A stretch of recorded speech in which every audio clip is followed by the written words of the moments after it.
Greetings, ladies and gentlemen. Welcome to the Far More for the Fans podcast, where we bring far more for the fans. Today, I'm sitting with the legendary Brian Baloyi. Brian, how are you doing today? You all well? I'm very well, my brother. Thanks for having me. Lovely to have you, Brian. No, I'm gonna get straight into it. Spider-Man, where is this nickname coming from? Is it the agility on the field? Is it a childhood nickname? How did you end up getting that nickname? Jeez, you're taking me back, man. It's a nickname I was given by Saddam. Okay, yes. Saddam and some of the fans there when I was at Chiefs. And when they explained to me later on, when I asked why spider, and they said spiders, they built the webs in the corners. Mm. So they said I catch balls there, top corners. So that's why how they came up with the nickname. Shout out to Saddam. Yeah. Shout out to Saddam. Man. That nickname has become very iconic. Yeah, I'm synonymous with you. Yeah, and for me, I'm grateful. And growing up, every young man in the townships, Emakaya, when you start playing football, before even someone gives you a nickname, you give yourself a nickname. Yes. You look at someone that you really like, whether it's a local hero or international, and you give yourself a nickname.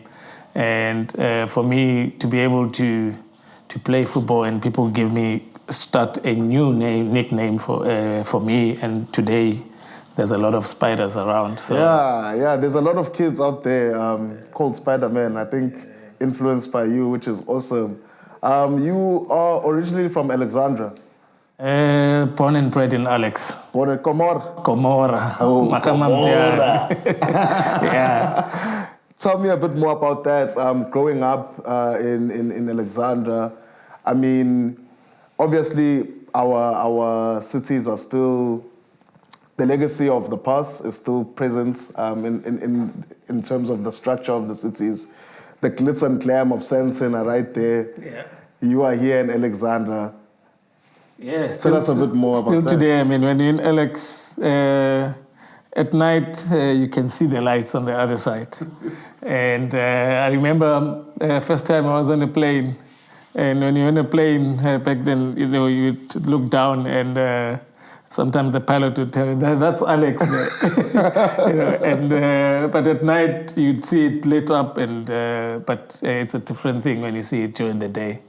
Growing up in Alex, it's a township that has produced a lot of professional footballers, including very good with the arts as well. If you look at even today, a lot of these kids that Mapiano, they come from Alex. A lot of musicians, even going back in the day, like Wopra Semenya, actors, a lot of the guys, some of them I grew up with and went to school with. They even tried to play football, but they were not that good. The guy, Israel, what's his name? Orange. Orange. We went to high school together. Oh, wow. With there's a whole lot of them, actors, DJs, including big business people, including, the chairman of Orlando Pirates. He's from Alex as well. So it's a place with very rich history. You are now pretty much a role model for kids in that sort of environment, growing up in that sort of environment. I would like to speak more about how you got into football.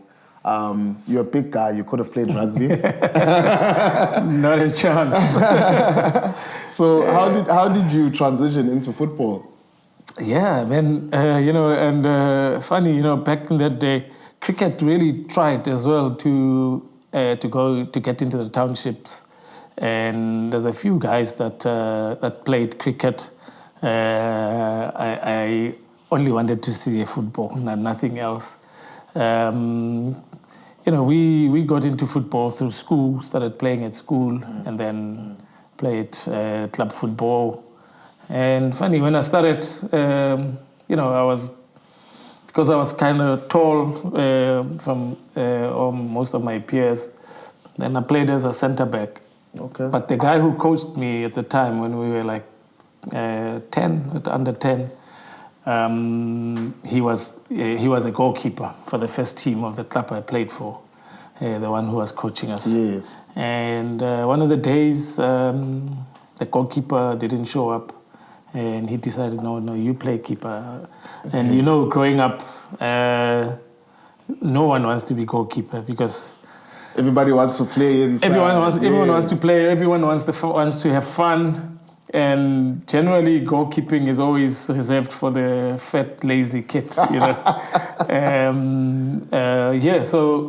But he saw something in me, and maybe because he was a goalkeeper. Yes. Soon after that day, I tried to play any other position. He said no. To a point where he said, if you don't want to, if you're not playing keeper, I'm not playing you at any other position. And yeah. This was your tender now. Yeah. No, Spider-Man, you were part of the first squad to play at the 1998 World Cup, I believe. Yeah. That World Cup was in France, eh? Yeah. Bonjour. Alex, Bonjour, La Payana, you're seeing great stars like Zidane, you're seeing all this. I mean, what was going through your head at the time? That is one of the greatest moments of my football career. Every player till today, when you play football, the biggest thing you want is to play at the World Cup, to be at the World Cup. And I'm one of the few in South Africa that were at the World Cup and at the Olympics. Okay. And our first World Cup, I think memories, when you talk about that first World Cup, you can't talk about it without talking about the goal that took us there. You know, we always talk about that goal at Soccer City, Phil Singers, Doctor intercepting and, Phil scoring that goal. And so that's where the dream started. And but again, our first World Cup, when I look at it, I mean, we didn't do so bad, considering that we lost 3-0 to eventual champions, of which were the hosts. As much as we as a footballer, you want more. We wanted more, but for us to hold our own against the eventual champions, and they went on soon after that to dominate world football for a couple of years. Yes. And when you look at the names of the players that were in incredible. But how's the ego there? Like, does Doctor look at Zidane and be like, hey, how I mean, footballers, they have the egos as well. Were you guys looking at each other as peers, or were you sort of like, hey, man, no, Lamachitas was scared? No, us as players, we were really not. And more especially, I think some of our players, a few of our players actually, that had played most of the French players at the Under-20 World Cup and beaten them. Benny, Quintin, they had played against Thierry Henry and them at the Under-20 World Cups, and they had already formed friendships with them as well. And but there's one funny story, remember we had a French coach. Oh, yes. And so there's one time where, I mean, he used to fight a lot with the senior players. And there's one time where we went with that infamous incident with Noti Mukwena and thing, and having to be sent back home. Yes. And the coach after we had lost 3-0 to France, and then in training he was fighting with the guys, everything we were doing, and he would say to them, France beat you 3-0. But a lot of the fights and stuff that they used to have with, especially with Mark Fish, Phil Masinga, most of the senior players. But we just were there really to enjoy ourselves, to have fun and try and go on into the next round. But unfortunately, we were in a tough group. So my generation, I remember you playing for Sundowns. There's a whole generation that knows Brian Baloyi for Kaizer Chiefs. Yeah. Playing for the two clubs, what were some of the differences? And we'll get later a bit on why you jumped and made the move. But what were the cultural differences? You playing for Kaizer Chiefs. I mean, Kaizer Chiefs already at the time of you playing for them had a big following. Still. That never changes. Impofane always is the number one club in South Africa, and the differences. There's a lot of them, but I enjoyed my time at both clubs and really appreciate the opportunity that both clubs gave me and to showcase my talent. And to learn a whole lot of other things on and off the pitch. But yes, with Chiefs, it's more like you in Hollywood. Okay. And every move, including when you travel, it doesn't matter. It's whether it's a midweek game, it's a weekend game. When you travel, you come to Durban. At the airport, when you walk out there, there's hundreds of fans waiting for you. There's, with Sundowns on the other side. Obviously, Sundowns has done so well with winning and stuff, but it hasn't translated into the fans. Still, Chiefs and Pirates are the biggest clubs in the country. But take nothing away from the achievement that Sundowns has had in the last, few years. And but Chiefs are back. I'm hoping so. On that point, I mean, all eyes are always on you. Mental health of players when they're in such big spaces. Did you personally see any situations where you are like, ish, man, maybe at the time you didn't understand what was going on. Now, as you are older and wiser, you're like, no, this is actually a subject we need to speak more about in football. Yes, it is. It is a subject that needs to be spoken about. And myself, I never really experienced anything that much.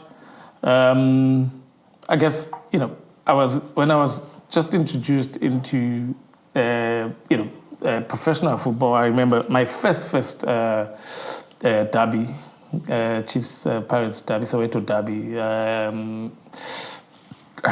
It was a nightmare, and so having to recover from that, but with the help of some of the senior players that we had at Kaizer Chiefs at the time. Soon from that, it took me some time to get back to play again.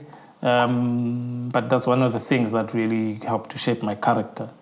And I was able to learn and know how to shut the noise and focus on the game. On the game, yeah.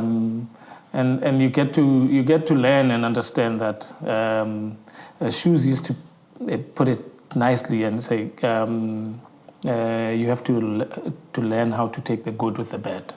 This is Shoes Mushel. That's Shoes Mushel, and with that he loved saying that so much.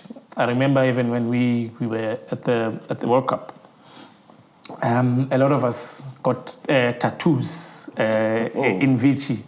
Myself, Temba Mguni, a whole lot of other, including Mark Fish. Mark Fish was the one who got us to go and initiated it. And if you see his body, I mean, he's got crazy tattoos.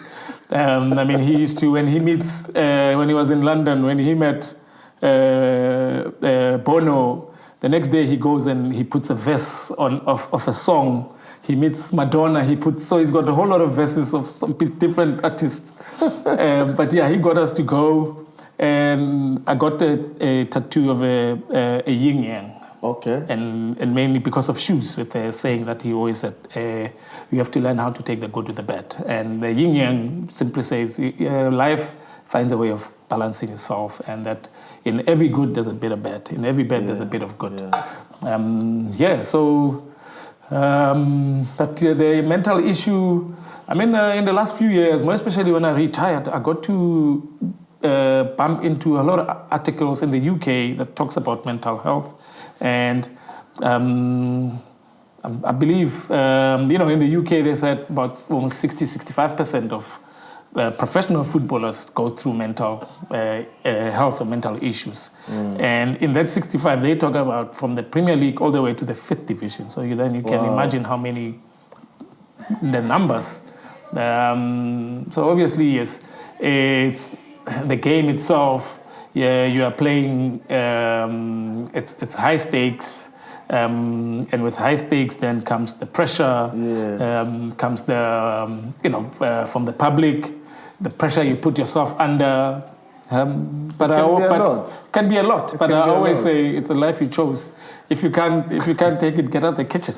So that game where David Beckham was doing quite a lot. How were you feeling on in between the posts at that time? He never scored. So, so the main thing was going into that game, and I mean, we know that time that he was. He's the guy. He was the guy. Free kicks. Yeah. He was. Yeah. So I made sure that he never scores. No, we're gonna wrap up very soon, right? But. There was a rumor that Kaizer Chiefs blocked your move to go overseas. I'd like to clarify today, is this a myth or a fact? It is a fact, but it's part of football, and it's part of life that you and learnings from it. And what I would love to educate the youngsters today is that when you have a contract, you have to honor it at the end of the day. And opportunities will come. And how I looked at it as well, for me, always would say this, that as much as I would love to have played overseas, but if it didn't happen, I used to motivate myself like that. If it doesn't happen, it means I have a much bigger role to play here where I am, and this is where God wants me to be. You know, so it's things that I never look back and could have, would have. Yes, we had a lot of offers, from different countries, with Turkey, Greece, England. The one that really had a lot was the one in Denmark with Copenhagen, where when Busiso moved to Copenhagen, in his first year, they wanted a keeper. He told them, hey, there's this guy in South Africa. And then they looked at me, and then they wanted me to come over, but they couldn't agree with the club, including when they started doing their pre-season in South Africa. When they even started the academy in PE. When they were in the country, they said, okay, we are here. Can he come and train with us for a week? The club said, no, if you want him, you have to buy him. Wow. But, I mean, Sbusiso Zuma went on to be a legend in Denmark. The guy has a statue over there. I'm a legend in Chiefs. You heard it for yourself, guys. Far more for the fans. Thank you very much, Mr. Brian Baloyi. Thanks, my brother. Catch us on the next episode, guys. The Far More for the Fans podcast, where we do far more for the fans.